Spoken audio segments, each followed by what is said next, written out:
I want to talk about this never Trump phenomenon and focus my attention on a never Trump judge, a former judge that you may not have heard of. His name is J. Michael Luttig.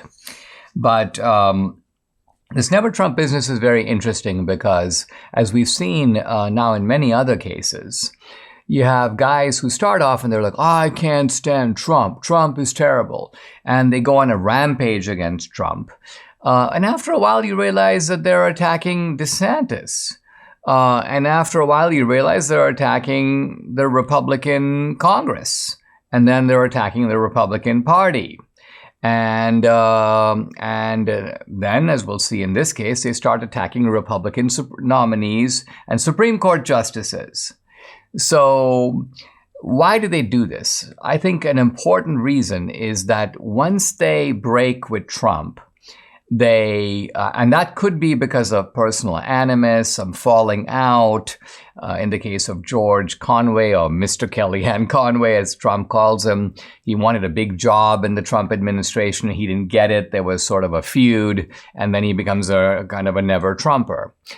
And so initially the break could be personal, or could be limited to Trump, or even Trump's actions, or even Trump's character. But then these guys realize that they become heroes on the left. They start getting invited on CNN. They start getting lionized in the media. They start getting all kinds of accolades. In some cases, Bill Kristol and others. They start finding it to be very lucrative. Left-wing billionaires start meeting with them and funding their operations and favored causes and so on. So suddenly you realize it is not only cool, but highly profitable to be a kind of paid hitman against the Republicans as a former Republican. Here's an article from CNN about this J. Michael Luttig. And notice how they rely heavily on the fact that he's a conservative. Here's the headline. Leading conservative former judge warns Supreme Court it must adopt highest standard of ethics rules. And then first line of the article. In a carefully worded but blunt statement, conservative former federal judge J. Michael Luttig.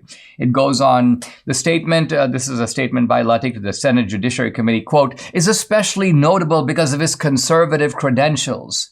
So what CNN is basically doing here is saying even this conservative thinks that Clarence Thomas is out of line. The Supreme Court needs a code of ethics.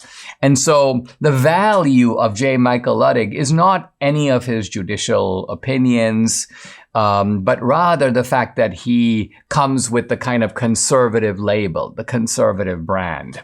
Now, this guy is a conservative from the old days, but I mean the old days. I don't know how old he is. I'm sort of guessing about 90. But the reason I say that is because he clerked for Chief Justice Warren Burger. Warren Burger was the Chief Justice in the early 1950s at the time of the Brown decision. So this guy is antediluvian. He's ancient. But what he's done now is that he has intervened in the Clarence Thomas business, and he's telling the Senate, and this is the Democrats in the Senate, he's going to go nowhere in the House. And so what he's saying is not really going to come to pass. So we don't need to be, we can approach J. Michael Luttig amused and unterrified. But what he's basically saying is the Supreme Court must adopt a code of ethics that would prohibit the kind of conduct that Clarence Thomas has engaged in. Well, what is Clarence Thomas engaged in?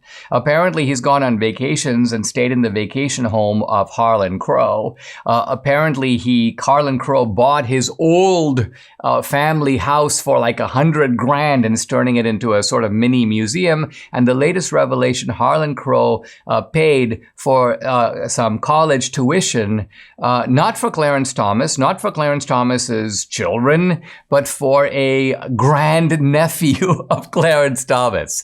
So whoop-de-doo. Of course, you see in the headlines about this, well, Clarence Thomas didn't disclose it, Dinesh. And I say, well, show me in the disclosure requirements where it says that if a friend pays tuition for your grandnephew, it has to be disclosed. Where is that in the disclosure requirements now? Well, Dinesh, that only shows the need for stronger ethics standards. Why? Are there cases that Harlan Crow has brought before the Supreme Court in which he has a vested interest? This is not even being alleged. So Clarence Thomas's behavior here is unimpeachable. It's perfectly fine. He disclosed what he needed to disclose, and he didn't disclose what he didn't have to disclose. And yet they are so bent on getting this guy, even more than they don't like Gorsuch, and they don't like Roberts, and they don't like the other conservatives, Amy Coney Barrett. But they despise Clarence Thomas, and I think the reason is obvious. He is the most independent, the most fierce, and he's black. He's a black man who refuses ultimately to stay on the leftist plantation. Notice that the left loves blacks that stay on the plantation and is not reluctant to torment blacks ceaselessly. They tried it with Clarence Thomas's nomination. That failed. They smell an opportunity to keep going now. They've recruited this kind of useful idiot, J. Michael Ludwig. And when I say useful idiot, I don't mean that he's really an idiot. I'm using in the phrase in the way that Lenin used it. It's someone who makes themselves useful to the other side because they stand in some ways to benefit from it.